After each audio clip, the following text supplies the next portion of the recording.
Welcome to Season 4 of the Photo Ethics Podcast. I'm your host, Savannah Dodd, and I'm the founder of the Photography Ethics Center. Each week, I'll be talking with an accomplished photographer about the ethics of their practice.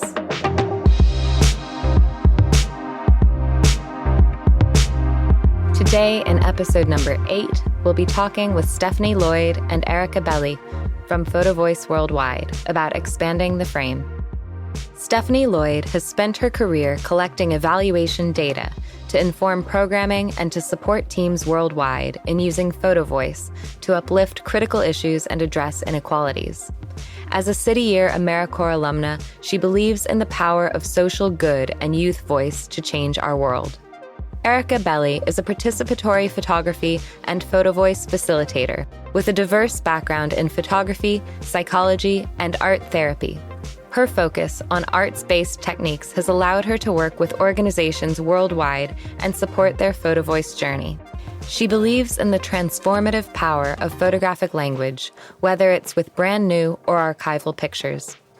Photovoice Worldwide is a small, women-led social enterprise whose mission is to help individuals and organizations use Photovoice safely, ethically, and successfully, while creating a global community for Photovoice peer-to-peer support and continuing education.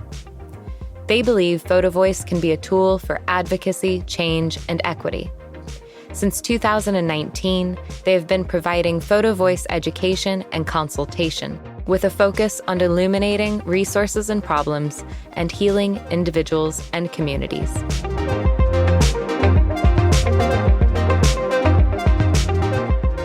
Can we start by you telling us a little bit about the kind of work that you do? Yes. So Photovoice Worldwide is really an organization that was put in place to help individuals and organizations worldwide safely and ethically use Photovoice and create kind of a global community around it.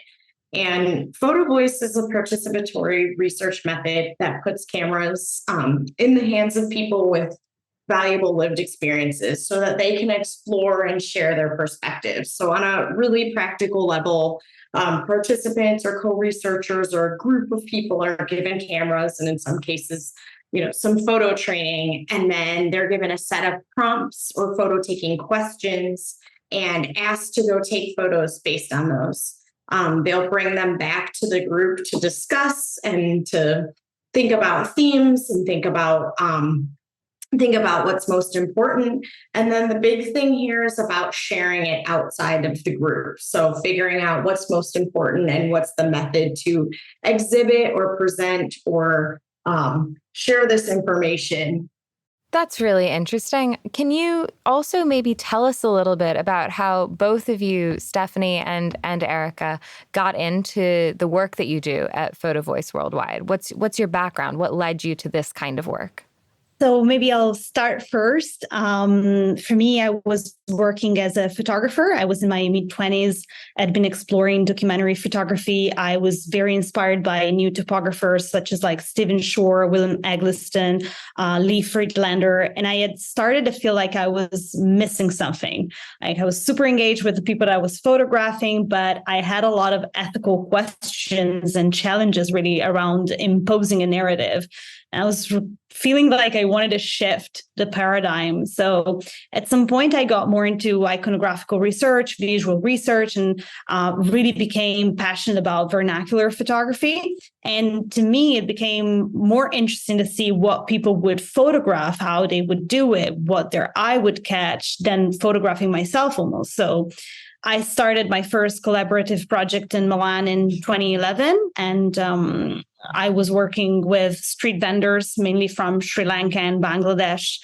They usually wander the streets of the city. They sell roses.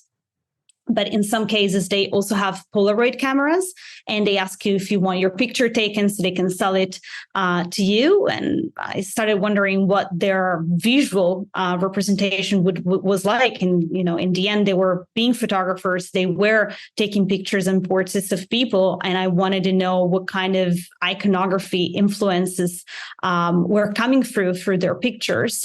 And so I started working with them on guided self-portrait. And that experience was just amazing. I was hooked from there on and started working more towards participatory photography projects. And finally, at some point, found out that there was something called Photovoice that was much bigger and much more structured than what I was doing. And I took a training with Photovoice Worldwide. I took Talking with Pictures, which is our staple training. And since then, I've been hooked to the method and to Photovoice Worldwide. And I'm really forever grateful for the learning that I did through the course and the learning that I'm doing, because I love the method. And I think, it does not just provide the space to share experiences and power through photography, but also gives this tangible data to advocate and jumpstart change. And it just can be very concrete. So I love working with communities, facilitating Photovoice groups, and being part of Photovoice Worldwide community. My experience was a little bit different. As a child growing up, I learned how to develop black and white film in a darkroom through some courses, and was really, really intrigued and interested in this. It's more of a hobby, more of something that I did on the side. After undergrad, I actually did 2 years of full-time service with AmeriCorps, and I was working in cities, working in schools, and doing community improvement through service. And then after that, I went to graduate school, and that's where I first heard about Photovoice. And I was in graduate school for applied sociology, so really kind of data-driven program. And I was a grad assistant. A colleague was talking about working with youth with disabilities and helping them to discuss their next steps after high school and their hopes for the future using Photovoice. And this was really impactful, because at this time, a lot of times it would be the parents or caregivers or, somebody else assigned to the case to let these students know what they were going to be doing. But this was really a method to help them share what they wanted to do and their hopes and dreams. And so when I heard about that, my ears perked up, because it's my love of photography and data coming together. I have a deep love for participatory and equitable data collection and evaluation. And so as someone who's also done a lot of work in youth development and community improvement spaces, this method has been, insightful for me, because, survey data may not always be appropriate or may not always give you kind of that rich layer of understanding. And so it really is a community tool, but a research method that can be used to kind of dig a little bit deeper, to share their thoughts and feelings and outlooks on things where they may not be included in some cases because the methods that are being used aren't appropriate. So it's really been something that I've taken and run with. And I reached out to Laura, the co-founder of Photovoice Worldwide, and was really, really happy to find her, because I think there's a lot of people doing this work in independent spaces. And part of what we're doing is trying to bring people together and form this camaraderie around the methods, so that people don't feel like they're the only one in their university or the only one in their organization that knows something about it. And really, it's a group of people that can lean on each other through this. That's really interesting. And I guess I wonder if you could maybe elaborate a little bit about why photography, right? Why is it photo voice? So why is photography the medium that has been used in this sort of method? I think, that's a great question. When I think about the roots of Photovoice, I think about the work of Paulo Freire, the Brazilian anthropologist, the father of critical pedagogy. And, he believed in the power of depiction. Even if in his work, he was asking people to draw instead of photographing. I think it's hard not to see how visuals can have a different kind of impact than words alone, for example. And, we know that photography is a polysemic language, meaning that, with just one sign, you have a multitude of meanings. And this gives us really the chance to layer experiences and emotions to weave in a range of those within just one photo, maybe. And in Photovoice, we're providing space for these experiences, these feelings to emerge. And sometimes when you have to tell a story or an experience, it's not so straightforward, right? And they might be difficult to elaborate or just have like a level of complexity that it really calls for an arts-based medium that can hold it all at once, right? And then when you think about other reasons for which, photography is the right medium, I mean, visual communication really transcends languages, cultures, social statuses, barriers. Because of its nature, it connects and hooks people in a way that can be really impactful. With photo voice, you're always trying to make an impact in some ways. And then, last but not least, it comes to mind that we live in a hyper-visual society at the moment where virtually 3/4 of the world population holds a camera in their pocket, and it has gotten really acquainted with the idea of photographing their lives and sharing it via social media with others.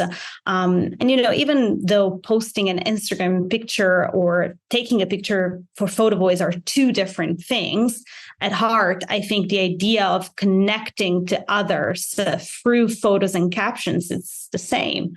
And we have a recent blog, for example, on our website, on the Photovoice Worldwide website by Professor Daniela Miranda from the University of Seville that dwells on this topic. And I think it's really thought-provoking. We do live in a world right now that uses photography as a medium also to advocate for change, even outside of photo voice. That's really insightful, and that's really helpful to sort of frame how we're thinking about that. Thanks very much. Stephanie, is there anything that you'd like to add to that? No, I mean, I think that pretty much covers it. It really is something that everyone can kind of, I would say, sink their teeth into, and, doing a lot of work with youth and working with people with disabilities and working with people around the world. It's something that can bring you together. And photos really evoke an emotion, a feeling. It's something that can be hard to describe, can be pictured through and shown through photography. And so, it isn't something in our work, especially where you have to be the most expert photographer. And it's not about this exhibit or winning an award, but really showing something that's real life, an experience that's happening, or a feeling that you something that you want to express. I think that's something that is, I won't say easy to do in all cases, but it really kind of brings people together in that way. Absolutely. And I guess another question, and I want to make sure I've understood this correctly, that Erica, you come from more of a photography background, and Stephanie, you come more from a research background. Is that correct? That is correct on my side, yeah. Yes, that's correct. Okay, great. So I guess I'm wondering, because I have sort of worn both hats in my own career, and I've worked a lot with photographers, and I've also worked a lot with researchers. And I find that sometimes is not the easiest marriage. Can you maybe talk about that, or how you found that in your own work with Photovoice Worldwide or outside of the organization? I think for me, when I think about photography, there's so much that comes up with it. And at the beginning, it was really challenging to think about, I have so much that I want to give. There's so much knowledge that I want to share. And then realizing that photo voice, for example, it's such a journey, right? So photography, it's only a part of the journey. And if I focus solely on photography, I'm not looking at all these other parts that are absolutely important. And so for me, it's really been about finding this balance, even between the amount of maybe like training or facilitation that I do towards photography versus the same amount for captioning or theming and data collection that could be collaboratory as well. So I think it's sometimes hard to wear both hats, but what I like, for example, about working with Photovoice Worldwide and working with Stephanie is the fact that we all have different expertise and we all kind of do our own part in this work to make it really balanced.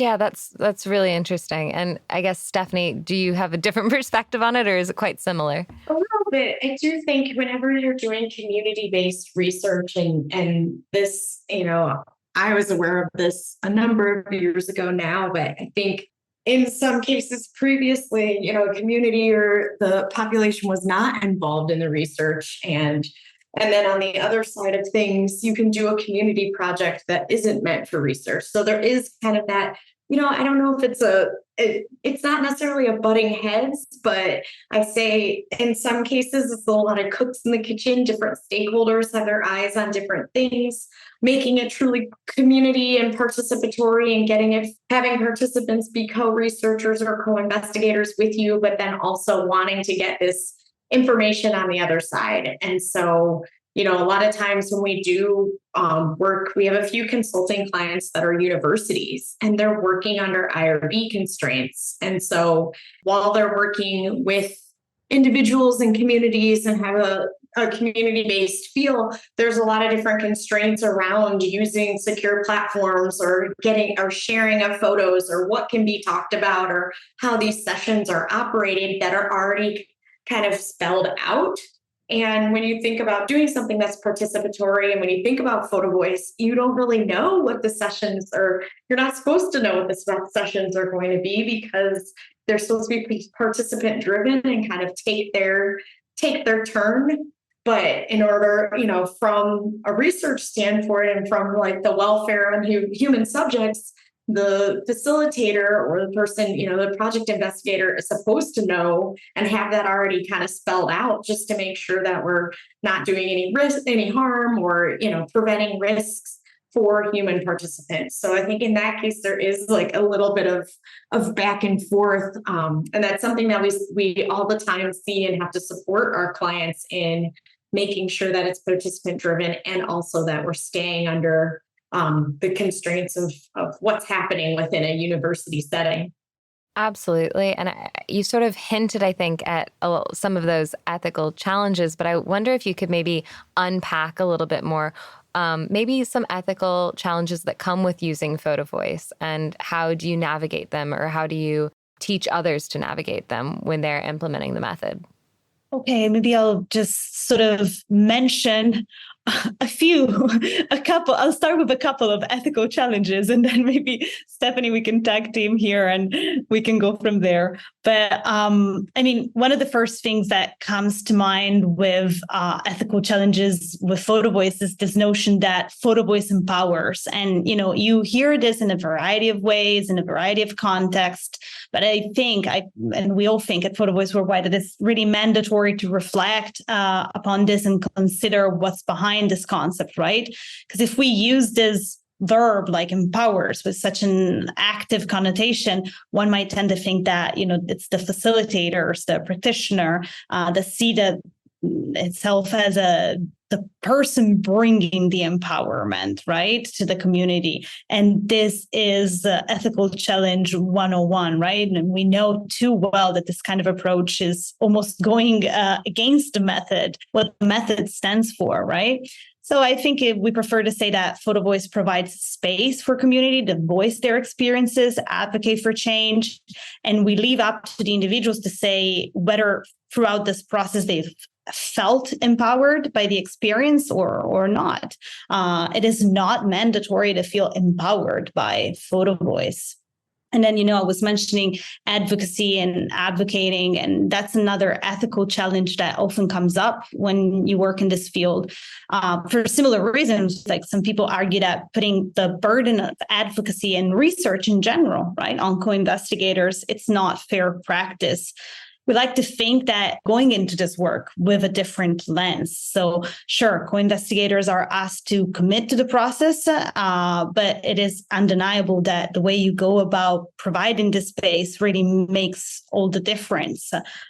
in a recent workshop by Professor Jen Frikas from Seattle University. She leads anti-colonial photo voice for us, and we thoroughly discussed question asking, for example, as Stephanie was saying before with the IRB. So the difference that it makes to go into this with a set of questions versus, like, for example, describing the method, giving examples, letting co-researchers guide the process on what is most important, what is most urgent for them to communicate about their situation.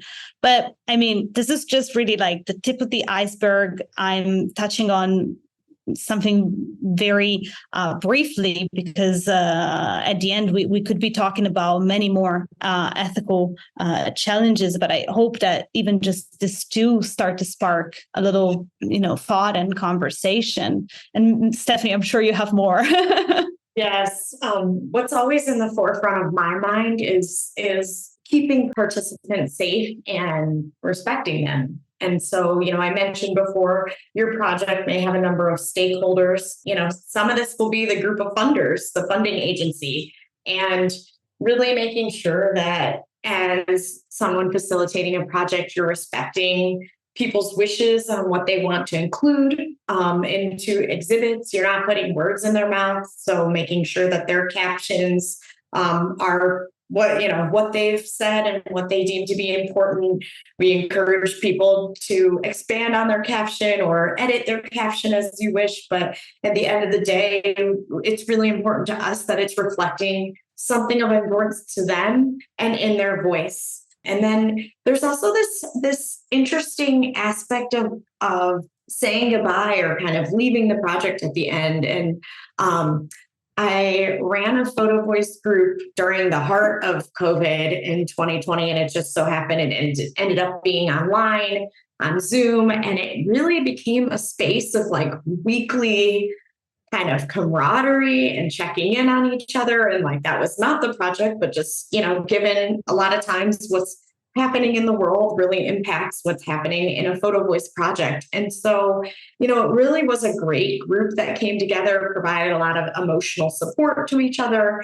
And I think it's definitely a consideration to mention kind of how do you, once the project is over, what support might people need? What might be possible? Because you're meeting every week, and then all of a sudden it's over and they're not getting this emotional support or this camaraderie from you all. And then also if the outcomes from the project, the whole point of Photo Voice is to share something outwardly. But in this case, this project, because it was during COVID, it took a while to get the exhibit up, and things weren't exhibited for a while, and like, change may not happen overnight, as we know, but what specifically how are we supporting participants? What are we giving them when we know that the outcomes from a Photo Voice project may be seen much later? And it may not specifically be, may not be policy changes that specifically impact that one person in the group. It's more of like an overarching thing, but it's really something to think about when we're putting our participants first, when you have people in groups and talking about sensitive topics, always making sure we're having support and resources necessary in case something does happen as a result. There's, someone's doing this deep work, taking photos based on your prompts, and some serious kind of feelings come up for them. And how are we supporting that throughout the project? When it may not be, that wasn't what was intended, but it really is participant driven, and it's moving down that path towards that. So really thinking about, when I think about ethical considerations, it's really just putting participants at the forefront, respecting them, and making sure that there's a lot of support and resources in place so that they are, feeling good about the project and getting a lot out of the project personally, and we're not taking away and we're really uplifting their voices in a way that's powerful. Do you have any concrete examples you could share about how you've navigated some of those considerations with specific groups? Perhaps maybe how you've navigated questions of privacy, or how you've navigated questions of like ownership over photographs and things like that. or other ethical considerations. But I guess those are maybe a couple of the ones that really come to mind for me. Sure. So I think you're asking about privacy in terms of can you say a little more in terms of what people take photos of, or when you're sharing in an exhibit, or people not wanting to exhibit? I guess all of the above. Yeah, all of the above. I guess I was thinking as well, when you're doing a Photovoice project, like, are participants equipped to get informed consent if they're taking photographs of other people, or how, Yes. do you equip them, or what does that look like? So in a Photovoice project, typically the first session is really around bringing the group together, doing something to kind of form, an icebreaker of some type, and then telling participants about the camera, showing them their cameras if they're not using phone cameras, especially if you're giving them, you may do a small photo lesson, and then also talking about ethics and staying safe. Talking about asking for consent. In some projects, it's decided that we won't take pictures of people or people's faces, and then in other projects, we give people tools for asking people. Another big thing is we like to do like a project role play in which participants talk about the project. So when they're out taking pictures in the community or in specific areas, and someone says, "Hey, what are you doing?" It's not like, I don't, this project, this Photovoice thing, I'm not sure. We really want to make sure participants understand what they're doing, have said it out loud, because, you understand when you read the paper and you give your consent, check, that sounds good. I'm going to take some photos and meet with the group, and that all sounds good. But really making sure participants have the language around what they're doing, why they're doing it. If people have further questions, who they can contact, usually the project lead or the facilitator. But that's so important to us before we're sending anyone out with cameras or giving them the prompts to take photos, that we're doing this background understanding of what the project's about. How can they stay safe? What's on limits and what's off limits? We don't want photos of illegal activities. We don't want photos that are going to, share something about someone that they wouldn't want to be shared. Really making sure we're going through some of those scenarios so that people have the tools and that they really can stay safe and bring back photos that elicit rich discussion. And there's not going to be, hopefully, issues when folks bring their photos back, or that when they're going out in the community getting some of these photos. It makes me smile a little bit when Stephanie was saying we equip co-investigators with language around like what is Photovoice, because every time we're asked, what do you do for a living? What is Photovoice? The answer is usually like, do you have a couple minutes? Because it does take a second to understand what Photovoice is and what it involves, so why it came about, what are the goals of a Photovoice project, for example. And even with like ownership of the pictures, you raised a really good point, Savannah.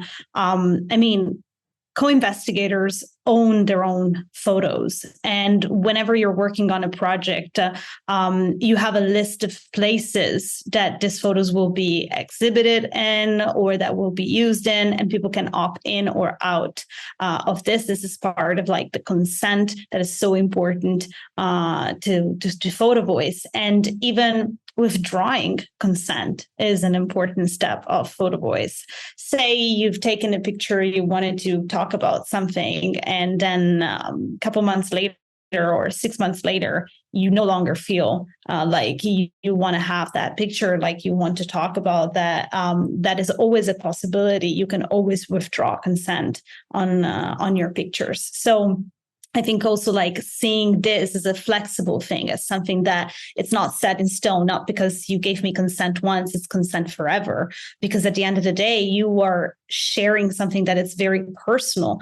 With Photovoice, things get very intimate very quickly sometimes. And then I think it also one bit that I want to add about the ownership and the photos is also about the context. We know that sharing the context of a photo, it's sometimes the most ethical thing that you can do. And in Photovoice, this means not dismantling or not disassembling the photo from the caption. So whenever you're showing a photo, showing it with the caption, because that's, it's part of the whole journey of Photovoice. You're not just taking pictures, you're also writing words about it. And because we all know how we go into looking at pictures, and so all the biases and all the feelings that are raised from an image onto us, and we know that it's projecting, and that's totally fine. It's part of visual culture, but at the same time, the words really help drive home the meaning that the co-investigator wanted to convey in that picture. So that is also part of the ethics of showcasing the work, and by showcasing the work, I can mean by having an exhibit, but also having it on social media, for example. So I think those are all important points to consider. And that brings to, when you were asking about how is it to be on the research side, and then this is a community method. And for those who are not so much steeped in participatory research, then that can be a real struggle when your data aren't your data. It really is the ownership of participants and them saying I wanted to share this photo in the group, but I don't feel comfortable sharing it outside the group, even though it might hit on exactly the topic or something that really needs to be shown out in the community. But, as a researcher, that this isn't really, your choice or you don't have the ownership over it. And so it can be a little bit challenging to say I had this really great data, these photos and captions that had to be left out of the research or could not be shared because participants for some reason didn't want them to be. So it really can be a challenge sometimes to see something that would be great to be shared outwardly, but it really is in the hands of participants to make sure that they are sharing what they want to. And I've asked you a couple questions about sort of the ethical challenges of implementing Photovoice, but I wonder if you could also maybe talk about what kinds of ethical challenges does Photovoice try to solve? I think first and foremost, it really wants to create a space for a variety of voices to surface, especially Photovoice is used in underserved, underprivileged communities. And I think giving the cameras in the hands of people is a powerful tool because it makes you recognize very quickly that people don't always need their story told, and they're perfectly capable of telling their own story. So, going back to how I got into this and the idea, this ethical challenge I had within myself of this, there's just such an imposition when I go and photograph someone. My own biases, my own story comes out with their story. I'm only choosing a side of their story to portray, which is the one that is most interesting to me. And this is such a vertical relationship with people. And in fact, in photography, they're called subjects most of the time. And it's just, that's why I love Photovoice, because I'm not needed in that way, and people can just tell their side of the story, and they're guided throughout.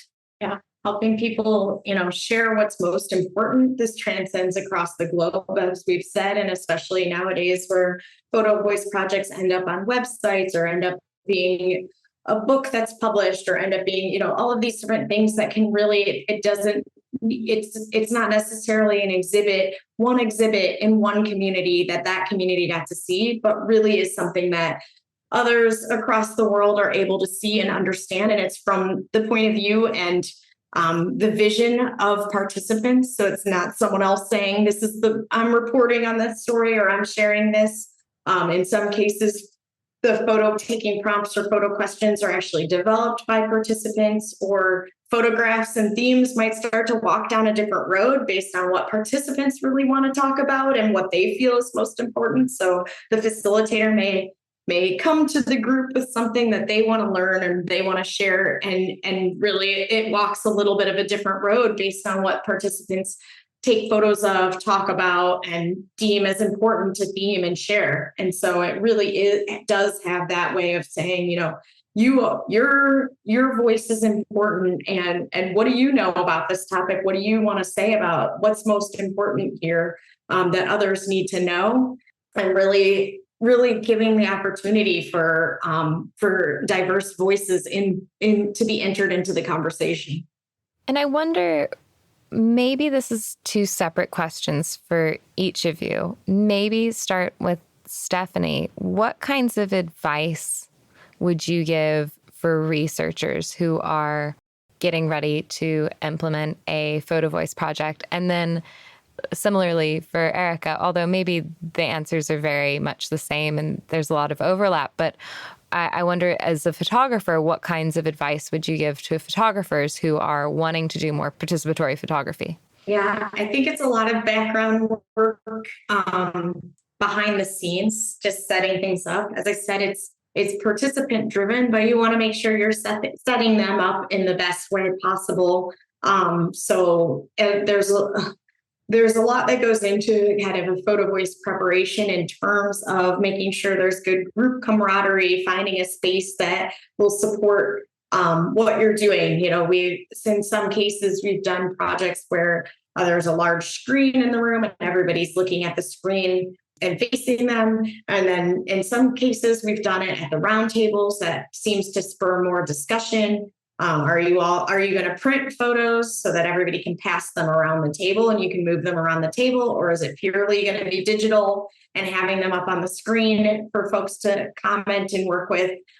Really just setting up the backdrop of what this is going to look like. As we've said before, giving them consent forms, giving them even a booklet or a one-pager about the project with even like some tear-offs, so that if people are out taking photos and they're asked about it, participants should know exactly what they're doing, but they have something to reference or they have something to share with others. So doing kind of that background work, making sure whenever I'm facilitating group, I like to have a co-facilitator or a note taker or somebody, if someone is feeling like they're having a challenge or just needs to talk about something, they can get pulled out separately. I have not seen this in a lot of cases, but I want to set it up so that participants are feeling supported and they're feeling like they have what they need. So if I need to have a counselor on staff, if we need to have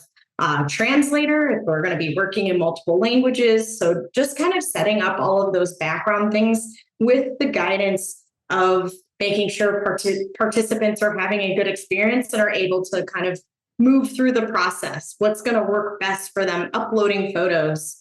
We did a project a couple of years ago and participants were bringing their cameras in, and they would set up, like a 10-minute time slot before the meeting to bring their camera in to just get their photos off the cameras. And that was the best way. I won't go into the who, what, where, why, and why we made that decision, but that was the best way for this to work, for this to happen. And so really setting up all of those background. Are the participants going to need a lesson on how to take pictures? What type of lesson is this going to be? Or are they going to use their phones? Is everybody going to have a similar phone with a data plan that's able to share the photos? So thinking through some of those background things and steps so that when you actually lead your Photovoice sessions, it's really about participant discussion of the photos and working through captioning and theming, and all of that background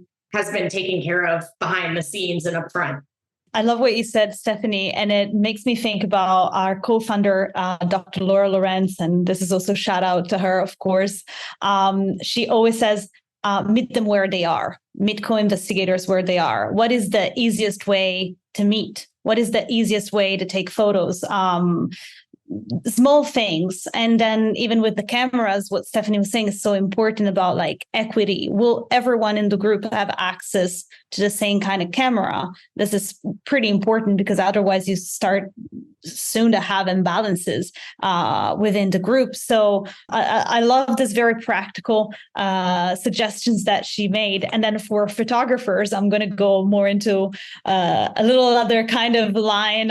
And I want to mention first, I think reflecting on your role is the first suggestion I have, because when you go into photography, sometimes you maybe want to go into documentary photography and you're young and you're thinking, I'm going to expose all the injustices of the world. And it's very similar when you get then into like participatory photography. You're like, oh, this is going to be great. It's just going to, unveil this and that. And it's like, sure, but what is your role in this? Are you suffering from saviorism complex? And do you feel like you're going to give cameras and all of a sudden, again, as we were saying with the ethical question, empower people? Are you giving them a voice? And that's not really it. Your role is different. So I guess, reflecting on your role is the first thing. And then one other suggestion is to share your love for photography. If you're a photographer and you're getting into participatory photography, you have this gift to share with others, which is your love for this medium. So do it. Don't just give out cameras. I don't know. For example, what I like to do is also to showcase the work of a lot of photographers, a variety of different eyes, so that people can be exposed to something different than might not see every day. And I strongly believe also that, being visual literate and being able to look at a lot of photos will also make you reflect on your own photography differently. It becomes an inspiration, right? And one bit that is important for me in Photovoice is this idea that not necessarily because, say, now people photograph with their phones, they will have an idea on how to convey a very strong meaning or layered experience into one image. So I think it's important that as photographers, when we get into participatory photography, we bring in that expertise, being very generous about the way that we talk about it with people. And then I guess one other suggestion is to do your studies. And so read a lot. To me, what was a game changer was getting into literature, into like lit review, for example, which was something very new to me as a photographer, but it's great to really being able to see what others are doing. And it's been shared so generously, even in like the academic world, for example. And that makes a difference when you are thinking about your project and so forth. So not to go in it thinking I know it all. I know how to do it because I am a photographer. I'll know what to say to people. People have done it before you. Do your studies and focus on the ethics. I can't stress that enough. On that note, could you each tell me, what does photography ethics mean to you? This is a tough call. Photography ethics means so many things to me. I think the first thing that comes to mind is the idea that you have this tool in your hands, or you are given this tool in your hands, and when it comes to Photovoice, and you have to be responsible about it, right? So it's a bit about going into things with blinders or not, and deciding that you're going to think about the implications of a photo. You're going to think not only of you taking the picture, but also where is this picture going to be showcased? Who is in this picture? What are the consequences for the person who's, for example, photographed? And where can this picture make change? There's so many questions around photo ethics, but I think I'm just really glad to be here and to be connected with you at Photo Ethics Center, because I think you're doing an amazing job. You're doing a great work that was long due and needed in this field. Well, thank you very much for that. I definitely appreciate that. And Stephanie, do you have an answer as well for what does photography ethics mean to you? Yeah, this is a big one. There's so many things here.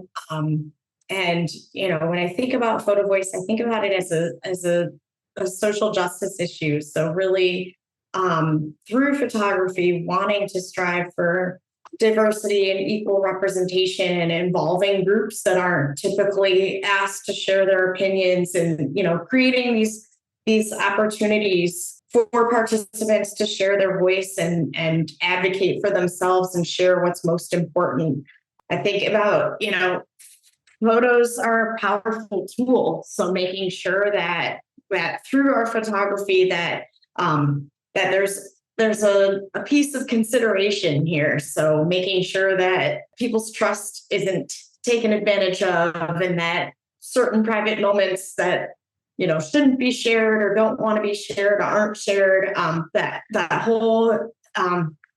whole thing of privacy and confidentiality and identity and respecting people's wishes all rolls into this. So while it can be such an important tool and something that can really uplift and share the power, making sure that we're doing that in a way that's respectful, and that's representative of groups and what they want to share. Thank you very much for listening to this episode of the Photo Ethics Podcast. The aim of this podcast is to share new insights about photography ethics with others. So if you heard something you liked, please share this podcast with someone who would appreciate it. You can also rate and review us on Spotify or Apple Podcasts. Join me next week when we hear from Shaminder Dulay on troublemaking.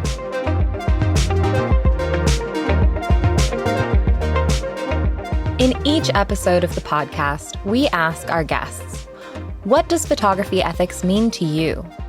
This is a question that everyone in the photography industry should be able to answer. That's why the Photography Ethics Center is asking you, our listeners, to commit to writing and publishing your own statement of ethics. Visit www.photoethics.org/ethics to learn more and to make the pledge committing to ethical transparency, accountability, and awareness. That's www.photoethics.org/ethics.